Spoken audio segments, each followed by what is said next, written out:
to the Terrace. Congratulations on the big win. No Spurs fans at the moment. They bottled back. They bottled being backstage as well. What is this? What is this? Their Wi-Fi connections bottled it, did they? Unbelievable. This is just no. I can't have it, man. They're gone. They're gone. I mean, David, massive win to come from behind, 4 points off the top. Break the game down for us, mate.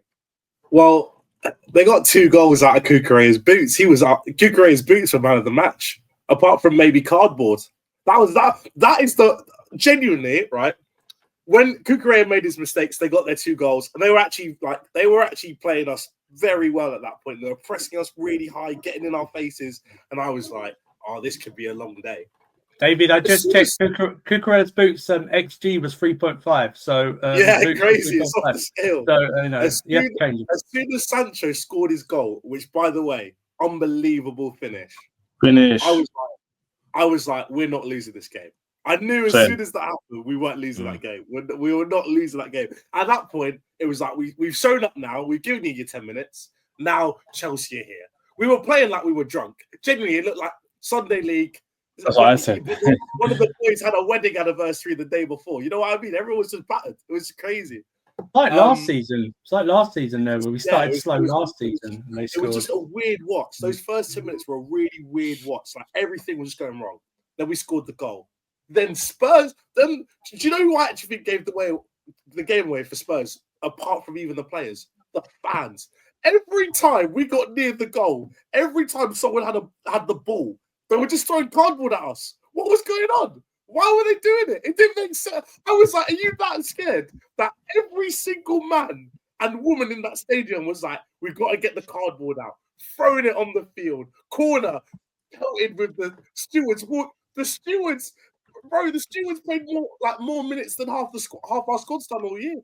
It was crazy. They were their heat map was crazy. It was weird. At 2-1, half time happens, and I was watching Sky Sports, and Paul Mercer was like, Chelsea are not losing this game because it's Spurs, bro. And as soon as that second half started, oh my God, they did have a prayer in hell. They were pinned back the whole second half. Never any threat at all. Palmer with the penalty and the dribbling for his second penalty as well. I mean, for Enzo's goal. It's ridiculous. A doggy, to be fair to him, had a really good game. That's from the corner. That's from the top of the corner. It was really well done. The dog had a really good game. And then Palmer went past him and he went past this guy, that guy, bow.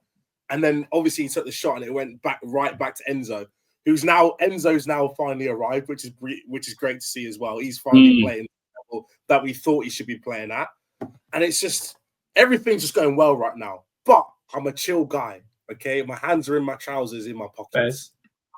I'm chilling because I'm not meant to be here. I'm just enjoying the weather up here. The weather's nice. It's cool. The air's it's fresh. You know what I mean? I ain't got to look down the table to see where my team is. No one's musting us. No one's telling us we must. No one's telling us. When we sit in the table right now, isn't it? We're second. Do you know what? We're second. You're second. Do you know what I mean? 4 points. Second. What phase are we in? 1.5 billion spent. Bottle drop. I don't even know. We're in phase chill guy. I want to praise. I want to praise my manager again. I'm going to call him my manager. I know he's head coach, but I want to praise my manager again for what he did at halftime. He took. I've just seen the picture out of Lavia. Is actually he got elbowed in the head by Kulusevski. It was actually a cut. Kulusevski's elbow cut his head. But the change he made at halftime was to bring Lavia off, and he put Gusto at right back. Moved Caicedo back into the middle, swapped Colwell and Badiashile on sides because Badiashile wasn't having a good time on the right-hand side. And then we dominated them. I agree with David. We dominated. I only had a couple more chances after we scored the first. But essentially, I think from the 17th minute of this game, this was our game. This was our game. And we I know they scored a third at the end, but I think if it was still 3-2, if we didn't have that penalty, I think we would have seen it out 3-2. I think we just took our foot off the pedal a bit because we went 4-2 up and it was like 10, 15 minutes left and we were controlling. Cucurella was good as soon as he changed his boots. But after that, they didn't do anything. Can I just say, Sancho Sancho was personally my man of the match today. Sancho did everything right today. This was the best game I've seen him play for England. I have to admit, I didn't see all his games for Manchester United, so I'm prepared to be proven wrong. But he was sensational today. And Enzo Fernandez, I'm not going to say what has obviously happened in his personal life, but that seems to be working for him. I'll say it. Since he became a shagger, he's been a very good football player. Since he's been putting it about a bit, no disrespect, like since he got divorced and he's been having a bit here, having a bit there, having a bit of a push and a pull, he's become a better football player. I've always said, I think young football players get married too young, and it leads to them doing a madness. And instead, he's gone, I'm just going to do the right thing and leave, right? As in right thing for the relationship. And he's become a better football player. He certainly has. No, but listen, I think we wait. Can I just say as well? Sancho did have a very Sanchez pulled off a good save in the second half, 1-on-1. He didn't do anything badly in the second half for me because we get the ball away from him. But I got to credit him for that save he made. I think it was against Son. I hear you on that. On that. Yeah, I just want to shout out. There's a few super chats here. First one's to Kate. That said, Kate, by the way, it says here, I've never not turned up to a win, lose, or a draw, but I've got a migraine. You can't banter me. I know that who we are. In fairness, Kate, you told us earlier that you wouldn't be on, so that's it. But we've had Spurs fans backstage who left. Come on now, Deji. Come on now, Jacob and some others that were there. Even like young Daniel. I don't like to call him out so much. He's only a young man, but I've not even seen him for weeks. He's always here when they win. Where you at? Come and chat your thing. Where's Mr. Box Office? Orchie, where are you guys? Henry Wright, where are you melt? Chatty Patty. Where's Chatty Patty? Chatty Patty. Diary George, where are you all? Let's be having you. I don't think it matters, bro. Doesn't matter. You guys, I've been saying that for a year. It doesn't matter. There is no point of Tottenham Hotspur Football Club other than just jokes and banter. They are considered a top club. They sign top talent. They never let top talent go. What is the point? They are not a top 6 club. They will never be. They're just there by name. People don't understand this. Looking from outside. You guys, with all due respect, the 4 of you live in England. I live in America.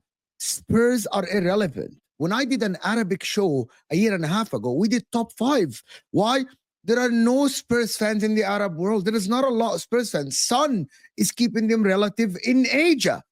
That is the reality. Brad Friedel kept them. With all due respect, listen, Kate, magnificent. Patrick, amazing. Deji, great. Jacob, fantastic.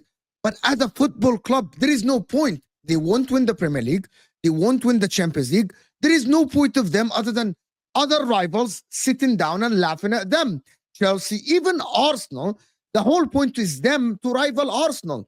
I'm being serious. I am sorry for everyone that live outside of England that support Tottenham Hotspur. You better support Brighton or Southampton. At least your hopes will not be up to win trophies. Every single manager that comes in for Spurs, they keep saying we're going to win trophies with them. Your hope is to win a Carabao Cup. Wigan won a Carabao Cup. Everyone can win a cup. There is no. I'm being serious. I'm tired. I am tired of this. We keep doing shows. We keep saying Spurs with Henry and all of this, and they come. Our squad is better than Arsenal. All right, it's better than Arsenal. What is it gonna do? Is it gonna do something? You know that it's not. Exactly. You might have the best striker in the history of the Premier League. What did he do? Nothing. Nothing. He left. At the end, you can have the best players. Our team is better than Chelsea, better than Man United. All right, great, good for you. 1-0. Okay, what's the point? Nothing. I'm sorry for every Spurs fan. I'm sorry. The people that live in North London, I get it. You live close to the club. You lived all your life. I respect you. I appreciate you. I have been to Tottenham Hotspur Stadium. I've seen the passion of the local fans. I've walked with them. They're absolutely fantastic people. They're very, very amazing and welcoming. But as a football club, there's no point. It's no point. No, listen, I agree, which is why if we beat Brentford and Everton in the next 2 weeks, I'll probably treat them as equal or more because of our recent record against Brentford and Everton. Because I only big up because I just heard Spurs will always turn up in big games. You did first 15 minutes, and then that was it. Then we controlled it all. But you're right, fundamentally, Mario. Like I said, I understand older Tottenham fans supporting Tottenham. I have no idea why in this new generation, unless your family is the whole Tottenham, why you would support Tottenham. It's I just definitely don't know. Or your dad is there, or you like the player from like back in the I day. get that. We'll come back to that in a minute. Ches, what are you here to say? What's in your mind today, my friend? The main thing that I'm extremely happy about is the mentality of my players. The mentality shift from last year to this year is one of the main things. If you've noticed, there's a trend. When behind against Arsenal came back, when behind against Man U came back, when behind against Liverpool came back. City's the anomaly, first game of the season, his first game. I can give that a blie. But the rest of the tests we've shown this season against top clubs, we've come back. Even against the smaller teams, we've always come back. And that is a difference between this year and last year. Yes, the quality's improved. Yes, the tactics have been tweaked here and there. But the mentality of the players has changed dramatically. And that's why when I was telling people beginning of the season that Maresca winning the league and Slot winning the league in their respective leagues last season is actually a big deal because they have the mentality to win installed in the way they're progressing the team, in the way they're speaking to the team. You see? That's the main difference. And today you saw it again. Ask Dave and Andrew, who are right here with me, at 2-0 down on my own live stream, shout out Chesney and I on my channel, I was not worried. One bit. Obviously, I was annoyed. I was even making jokes. I was like, they're probably drunk. You saw me on the chat. I wasn't even angry. Why? Because I had confidence my team was going to come back. Even when we were 2-0 down, we were the better team. And Spurs fans, I'm hearing online on chats telling me they had loads of chances. Where? Chelsea created all the chances. Chelsea dominated that game of football. And the only reason I'm concerned is because, unlike some people, I actually want to aspire to win the league. So I don't mind saying my team's in a title race. I don't mind the pressure. We're in it until we're not. So if you want to call me bottle job in December, that's on your own doing. Yeah. But for me, I would like to say my team is proving everybody wrong. That's why when I was back in my ownership, look at the Terrace clips all the way from last year, 2 years ago, and people telling me I was crazy. People telling me I don't know what I'm talking about. Now look, I'm above all your teams, all of them. So we say now, don't chat to me about what I know and what I don't know. Because when I was back in my ownership, Todd Bowley and that, and it was like, ask me the same fucking questions every week. Is your team finished? Is your team finished? What's your thoughts on this? What's your thoughts on that? Now look. And the only reason why we're such bozos is because with Charity FC, we give teams goals. We actually gave Spurs 2 goals and they still couldn't win. Don't talk to me about Spurs. I want to hear that crap club. They offer nothing. They win nothing. Don't focus on them. They're the same rubbish. We recycle the same speech every fucking month. They'll win here. They'll lose here. Let's speak about my club being second. That's bigger. That's the biggest talking point because no one predicted it to happen. Nor did I, by the way. Yeah. But I need respect. I don't hear revisionism. Your team's actually good now. You wasn't saying that 3 months ago. Because in the prediction, it was when João Felix going to change. So what do you, hang on, David. So what do you want? So what should people that have predicted Chelsea's season wrong say in your opinion then? Because what I will say, hang on. So you want people to come on the football. So you want people to come on the football terrace and not give opinions and speak anymore? You're being too specific. I'm just saying in a general sense. Okay, when it comes to people telling me, maybe your squad was quite good. I don't want to hear that. But I think we have to be fair to those in particular. Because Terry, you backed our teams. I'm not going to talk about you in particular. I know that. I'm not taking it personally. I'm just trying to understand because the one thing I would say, the only thing I disagree with what you're saying is. Go on.